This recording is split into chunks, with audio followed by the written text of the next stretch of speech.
மகா பெரியவாவின் 100 முத்தான பொன்மொழிகள். நம் தாயாகிய பூமி நமது விருப்பங்கள் அனைத்தையும் நமக்கு அளிக்க தயாராகி இருக்கிறாள். அவளை பாதுகாத்து போற்றுங்கள். நம் தந்தையாகிய கடவுள் சகலரிடமும் கருணை காட்டுகிறார். ஆகவே அவரை வணங்குங்கள். பெண்கள் சமையலுக்காக வீட்டில் அரிசி எடுக்கும் போது ஒரு கைப்பிடியை ஏழைகளுக்கு தர்மம் செய்ய எடுத்து வைக்க வேண்டும். எப்போதும் மனதை ஏதாவது ஒரு நற்பணியில் செலுத்திக் கொண்டிருந்தால் சித்த சுத்தி என்னும் உயர்ந்த மனநிலை உண்டாகும். எடுத்துச் சொல்வதை விட மற்றவர் முன் எடுத்துக்காட்டாக வாழ்வதே மதிப்பு மிக்கதாகும். வாழ்க்கையை லாப நஷ்ட கணக்கு பார்க்கும் வியாபாரமாக கருதுவது கூடாது. பிறர் நலனுக்காக உதவி செய்ய வேண்டும். அன்பினால் பிறருடைய குற்றத்தை திருத்தும் போது மட்டுமே நிலையான பலன் கிடைக்கும். தேவைகள் அதிகரித்துக் கொண்டே சென்றால் அதற்கேற்ப வாழ்வில் பிரச்சனைகளையும் சந்திக்க வேண்டியிருக்கும். நல்ல விஷயத்தில் மட்டுமே கவனம் செலுத்தி வந்தால் மனம் பளிங்கு போல தூய்மையாக இருக்கும். பொருளாதார நிலைக்கேற்ப தினமும் தர்மம் செய்யுங்கள். குறைந்தபட்சம் ஒரு ஏழைக்காவது கைப்பிடி அளவு அரிசி கொடுங்கள். இரவு தூங்கும் முன் அன்றன்று நடந்த நன்மை தீமைகளை மனதில் அலசி ஆராய்ச்சி செய்யுங்கள்.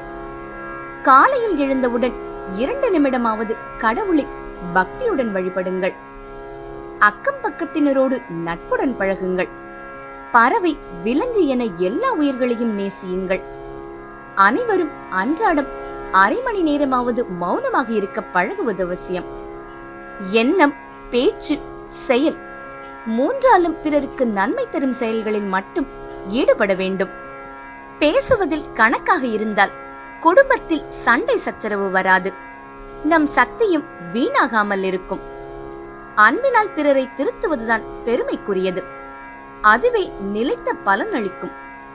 நமக்குரிய பணிகளை நாமே செய்வதே உண்மையான கௌரவம். பிறர் மூலம் செய்து முடிப்பது கௌரவ குறைவானதே. தியாகம் செய்வது உயர்ந்த குணம். அதிலும் தியாகம் செய்தேன் என்ற எண்ணத்தையும் தியாகம் செய்வது சிறந்தது. ஒழுக்கம் உயிர் போன்றது. குழந்தைகளை ஒழுக்கத்துடன் வளர்க்க வேண்டியது பெற்றோரின் கடமை. கடவுளிடமிருந்து நாம் பிரிந்து வந்திருக்கின்றோம். பக்தி மூலம் மீண்டும் அவரிடம் ஒட்டிக்கொள்வோம். கோபத்தால் பிறருக்கு மட்டுமல்லாமல் நமக்கும் தீமையே உண்டாகிறது. அலட்சத்துடன் பணியாற்றுவது கூடாது. யாரையும் இழிவாக கருதுவதும் கூடாது. உயிர்கள் மீது அன்பு காட்டுங்கள். செடிக்கு நீர் விடுவதும் விலங்கிற்கு உணவளிப்பதும் சிறந்த தர்மம். பக்தி உணர்வு இல்லாமல் மனிதன் கடமைகளில் மட்டும் கவனம் செலுத்துவது வரட்டுத்தனமானது. பேச்சில் பெருந்தன்மை வெளிப்படுத்தும் பலர் செயலில் சுயநலம் கொண்டவர்களாக இருக்கின்றனர். நேர்மை, உண்மை, பக்தி, ஒழுக்கம், மன தூய்மை ஆகிய நற்குணங்களால் வாழ்க்கை தரம் மேம்படும். நல்ல உணவுகளால் உடல் பலம் பெறுவது போல நல்லவர்களின் நட்பால் மனநலம் காக்கப்படும். இருப்பதைக் கொண்டு திருப்தியாக வாழ்ந்தால் நிம்மதிக்கும் மகிழ்ச்சிக்கும் குறைவிருக்காது. தானத்தில் சிறந்தது அன்னதானம். இதன் மூலம் மட்டுமே ஒரு மனிதனை திருப்திப்படுத்த முடியும். உடம்பின் அழுக்கு நீராடினால் நீங்கிவிடும். உள்ளத்தில் உள்ள அழுக்கை தியான பயிற்சியினால் போக்க முடியும். கடவுள் நல்ல புத்தி கொடுத்திருக்கிறார். அதை பயன்படுத்தி நற்செயல்களில் ஈடுபடுங்கள். எதிர்பார்ப்புடன் பக்தியில் ஈடுபட்டால் அது வியாபாரமாகிவிடும். பாவத்தை கனப்பொழுதில் போக்கும் சக்தி கடவுளின் திருநாமத்திற்கு மட்டுமே இருக்கிறது. நல்ல விஷயங்களை நாளை என்று காலம் தாழ்த்தக்கூடாது. அவற்றை செய்து முடிக்க இன்றே நல்ல நாள். எல்லார் இதயங்களையும் நட்பால் வெல்லுங்கள். பிறரையும் தன்னை போல் நோக்குங்கள். பிறருக்கு உபதேசம் செய்யும் முன் நமக்கு தகுதி இருக்கிறதா என்று ஒரு கணம் யோசிப்பது நல்லது. சேவையில் ஈடுபடுவோருக்கு மன உறுதியோடு சாந்தமும் புன்சிரிப்பும் மிகவும் அவசியமானவையாகும். புல்லை கூட படைக்கும் ஆற்றல் நம்மிடமில்லை. அதனால் நான் என்னும் ஆணவம் கூடாது. மனமே கடவுளின் இருப்பிடம். அதை தூய்மையாக வைத்திருப்பது கடமை. பிறர் நம்மை துன்பப்படுத்தும் போது அதை பொறுப்பது மனிதத்தன்மை. மறந்து விடுவது தெய்வத்தன்மை. வாழ்வில் ஒழுக்கமும் நேர்மையும் இருந்துவிட்டால் செய்யும் செயல் அனைத்திலும் அழகும் கலையுணர்வும் வந்துவிடும். வெறிநாய் போல நாலா திசையிலும் மனம் தறிகெட்டு ஓடிக்கொண்டிருக்க கூடாது. தியானம் மூலம் அதை ஒருமுகப்படுத்த வேண்டும். பிறர் துன்பப்படும் போது பணம், உடல் உழைப்பு, வாக்கு ஆகியவற்றால் முடிந்த உதவியை செய்வது நம் கடமை. சண்டையையும் போட்டியையும் தவிர்த்து விடுங்கள். பிறர் மேல் ஆதிக்கம் செலுத்தாதீர்கள்.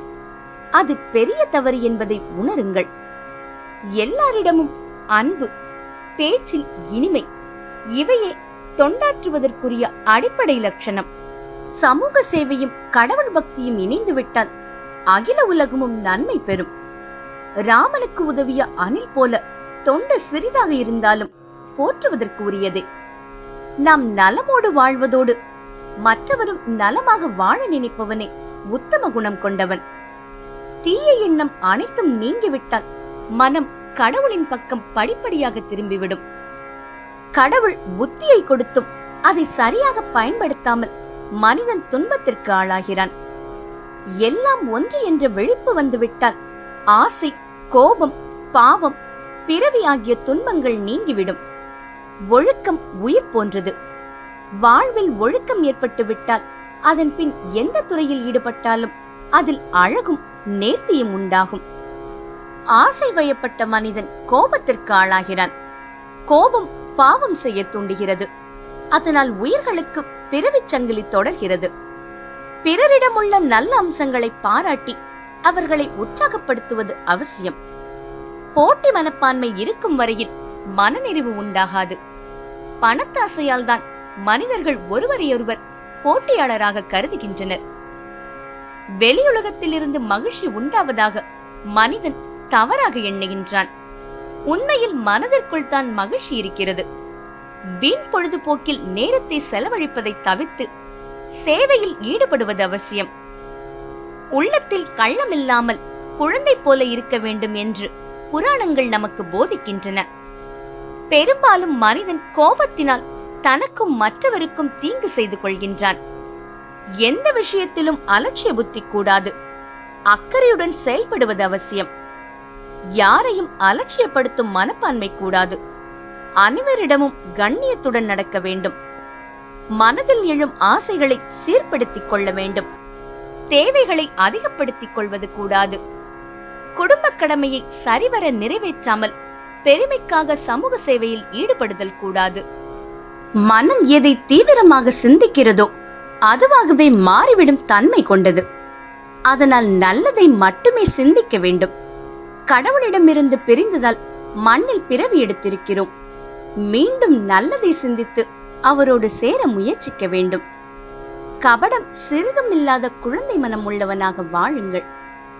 கடவுளுக்கு நன்றி சொல்லவே கோவில் வழிபாட்டு முறைகளை பெரியவர்கள் ஏற்படுத்தி வைத்தனர். கடவுளின் திருநாமத்தை ஜபிப்பதே நாக்கின் பயன். இஷ்ட தெய்வத்தின் பெயரை ஜபிப்பதால் பாவம் நீங்கி புண்ணியம் சேரும். கோபம் என்னும் எதிரிக்கு மனதில் இடம் கொடுக்காவிட்டால் எப்போதும் நிம்மதியாக வாழலாம். பந்தை சுவரில் எறிந்தால் அது நம்மை நோக்கி திரும்புவது போல கோபமும் நமக்கு எதிராக திரும்பிவிடும். ஆசையும் கோபமும் மனிதனை பாவத்தில் தள்ளும் சக்தி படைத்தவையாக இருக்கின்றன. சிந்தித்து பார்த்தால் யார் மீதும் கோபம் கொள்ளும் தகுதி நமக்கில்லை என்பதை உணர முடியும். பூமியை விட்டு செல்லும் முன் என்னிடம் பாவமே இல்லை என்னும் உயர்நிலையை அடைய முயற்சி செய். அறியாமையால் மனிதன் மனதாலும் செயலாலும் பாவம் செய்யும் தீய சூழலுக்கு ஆளாகிறான்.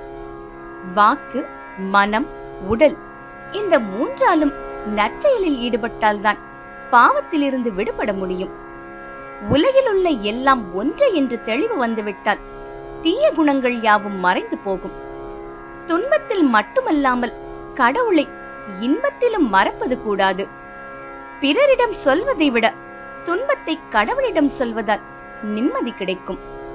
மனதில் உள்ளதை உள்ளபடி வெளிப்படுத்தவே கடவுள் மனிதனுக்கு பேசும் சக்தியை கொடுத்திருக்கிறார். எதிலும் அதன் அளவு அறிந்து நடந்தால் மன அமைதியுடன் வாழலாம். நாம் நம்மால் முடிந்த நற்செயல்களை செய்து வந்தால் போதும், கடவுள் கை கொடுக்க தயாராக இருக்கிறார். எந்த செயலையும் அதற்குரிய முறையோடுதான் செய்ய வேண்டும். அதுவே நியாயமான வழியாகும். ஒவ்வொருவரின் பார்வைக்கும் நியாயம் வெவ்வேறானதாக தோன்றினாலும் பொது நியாயத்தை சொல்வது நல்லது. கடவுளை பூஜிப்பதால் மனம் சுத்தமடைவதோடு புண்ணியமும் உண்டாகிறது. பூஜை மட்டுமல்லாமல் சாப்பிடும்போது மனதிற்குள் கருணையால் எனக்கு அன்னம் கொடுத்த கடவுளுக்கு நன்றி என்று சிந்திப்பது இன்னும் நல்லது. உலகில் உள்ள அனைத்தும் கடவுளுக்கு சொந்தமானது.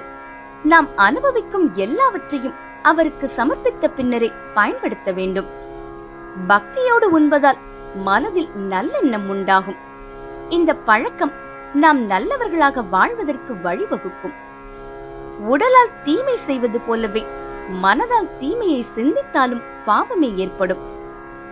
மனிதன் செய்யும் ஒவ்வொரு செயலுக்கும் விளைவு ஏற்பட்டே தீரும்.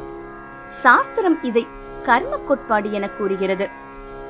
அளந்து பேசினால் புத்தியில் தெளிவும் வாக்கில் பிரகாசமும் உண்டாகும்.